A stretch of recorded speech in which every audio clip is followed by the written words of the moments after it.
Alright, this is Dwayne Telephone once again. I'm here with my man Marcel. We're here with Lyrically Speaking, backdrop in the lovely Union Station here in Washington, radio programmer and a prominent station here in Washington, D.C. Hit me to you well over a year ago. And I've been on the course for trying to find out who you are, and I'm glad I ran into you at the Soul Music Summit. Yeah, man, you got a beautiful spirit, Black. Hey, man, I'm just here to try to make sure that you guys in this independent genre get out there and do your thing, because we know how the record industry and the music business is going right now. I don't know if you want to put that on film. Well, you know what? Speaking of that, I'm grateful to the Creator's mercy. For the first time in the beginning of this year, the first 4 months, you know, the soul music R&B and soul music downloads have always been dominated by major labels. For the first time in the first 3 months of this year, out of the top 10, 3 of those spots were independent artists. Obviously, Eric Roberson was one. I'm a good friend of mine. He's a king independent at this point.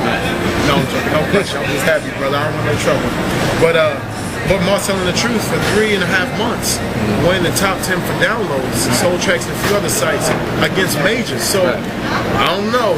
The game is the people. The game has changed. It's going back into people's hands, and the people are choosing what they want to hear.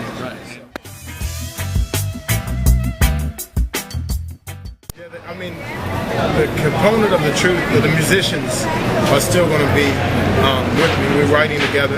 This next album, the third album, the goal is to release by the spring, and that's just going to be Marcel. It's not going to be Marcel and the Truth, it's going to be Marcel. It's actually going to be a double CD. It's going to be called The Serenade and The Sermon.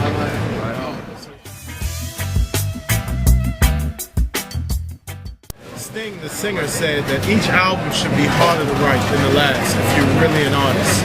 Because like an onion, you should be peeling yourself more, going deeper. So each album should be more transparent, more naked, more vulnerable. And if that's not it, you're in the wrong business. And so I try to take that challenge. So this is the third album.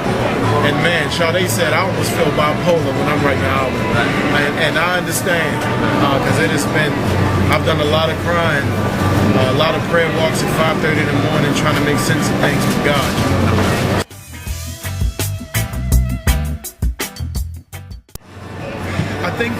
I think 3 guys for me, if I looked at the guys, would be Marvin Winans, James Brown, and Donny Hathaway. James Brown, at that time, nobody was hitting the kick drum. Big band. They call him the Beethoven of black music. And I think his simplicity to music, he's the most sampled artist in the history of music. And I believe it's because he was the unity of music and being unified and type was so important to him. And I think that's really, really gone. And I study him a lot, musically.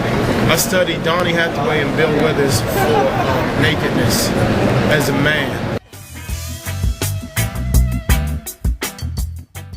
I look to Donny Hathaway and Bill Withers, these guys, they weren't preaching to us, they were trying to make sense of stuff. And I think a lot of R&B and soul artists think that they need to fix our problems and say clever stuff that we need to hear. I'm like, those guys set a precedence of wrestling through making sense. And I think what is gone from soul music that I'm hopefully trying to bring back is the journalism. Not that I figured out love, but this is where I am in love. And that gives other men and women freedom to try to figure it out too. Now the divorce rates are so high, we don't think it's okay to figure it out. And I think we're supposed to know. And I hope to bring that in music. Now, with that soul searching that you had to do with these songs, yeah, sure. Was there one song in there that just stood out that, man, it got in your gut? Man, it took your heart and it took every ounce of you to get those lyrics out. Yeah, I would say, man. I'm sure there's a lot. Yeah, every song is your baby. Yeah, no. I just think one song is I Can't Wait to Be a Slave Again. It's called Slave Again. Slave Again, all right. Because the slaves make the coolest friends. And it's the chorus. That song has been really tough about slavery in the heart and mind. The love part, I think, Grow Old With Me has been lyrically very, very challenging. And wow. I think I Can't Believe. One of the love songs is about taking responsibility for yourself and love. And I think what I was doing in my relationship recently with my girl is trying to fix her. Yeah. And I didn't know I was trying to fix her, but you know, a lot of my friends are like, man, maybe she ain't the one. This relationship shouldn't be this hard. Right. But I loved her so much, and when she challenged me and said, baby, look at you, I walked away and it hit me like a ton of bricks. But the relationship was hard because I really had to look at me. Right. And I didn't want to look at me. And so I think a lot of our generations are like, relationship should be easy. If it's hard, that means it ain't right. No, that's never the case. Sometimes it's that work. What's hard is me looking at myself. Labor of love. And that song for me took, I write most songs in about 30 minutes to an hour. They used to call me the Minuteman in college. I write about 50 to 100 songs a year.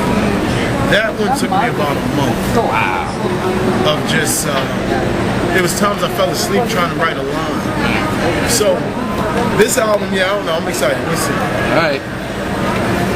Now, you hear this about this song. So when you go pick up Serenade and Sermon, which I know you all will, make sure you pay special attention to this song in particular and the lyrics and just know where it's coming from. You heard the story right here. This is like storytellers right now. Yeah. I was in the 8th grade. My mom and dad were pastors.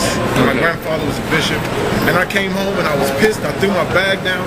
And I say, Mommy, I was in seminary school. And I said, why doesn't gospel music cover the gospels? She said, what?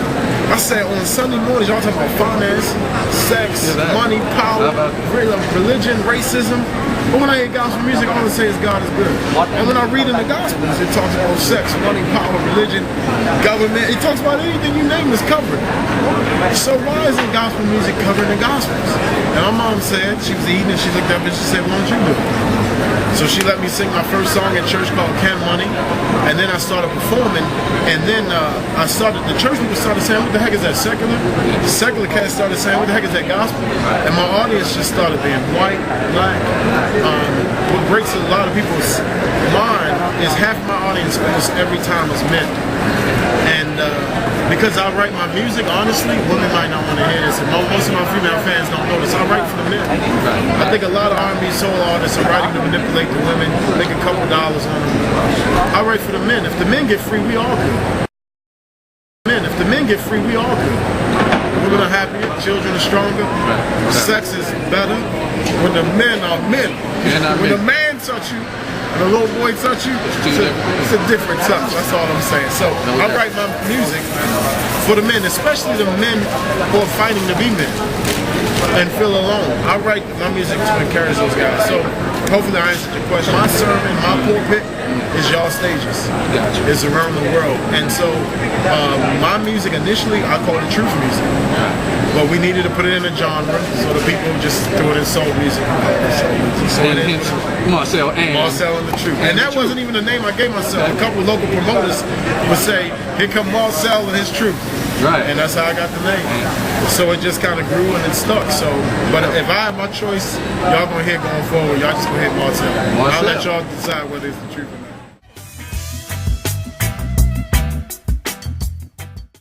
The album, we're working on obviously some tours like many of the independent artists. We're working on a lot. I'm excited right now. We just been deemed the most awarded independent artist to ever come out of Baltimore. And right now we're nominated for 2 awards, which is with Soul Tracks, Album of the Year and Duo Group of the Year, and which I think will put us in 4 years over 23, 25 awards and nominations. So I'm excited about that, and I'm excited now as of this last month. Out of 54 shows, we sold out 48,